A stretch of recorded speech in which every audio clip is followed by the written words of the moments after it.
Donc, presque tous les autres ont utilisé le volet manuel, je vais dire la méthode manuelle, physique, manuelle pour avoir leur parrainage. Et ça, c'était vraiment risqué. Autre chose, selon toujours nos informations, et quand vous écoutez donc la présidente du Conseil constitutionnel a dit tel candidat, il y a eu plusieurs de faux numéros de carte d'identité et tout ça.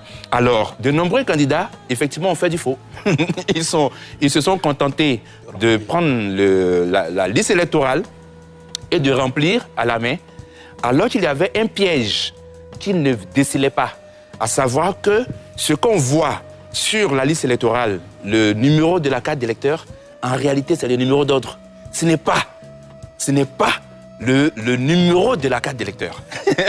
Donc, il y a ce piège dans lequel, et le Conseil constitutionnel a ces informations que de nombreux candidats n'avaient pas, puisque c'était très facile d'aller s'asseoir dans son bureau, nombreux l'ont fait, et de prendre les numéros, les noms des candidats en question, de mettre un numéro de carte d'électeur, d'inventer un numéro de carte d'identité. On sait comment ça marche en Côte d'Ivoire, un C00, et puis voilà, on met 6 autres chiffres derrière.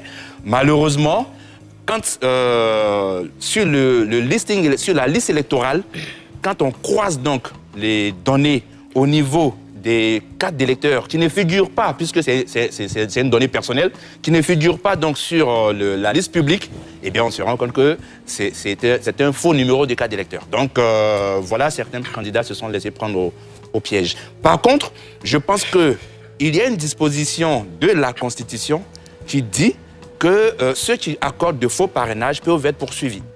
Comme tous ceux aussi qui usent des dilatoires pour avoir des parrainages peuvent être poursuivis. Donc j'attends que le Conseil constitutionnel, puisque ça fait deux mandats consécutifs où des gens sont éliminés par la faute de gens qui donnent des parrainages à 2 ou 3 personnes, j'attends que le Conseil constitutionnel aille jusqu'au bout en poursuivant les personnes, puisqu'elle a la liste des personnes qui ont accordé les parrainages, j'attends que le Conseil constitutionnel poursuive. Absolument.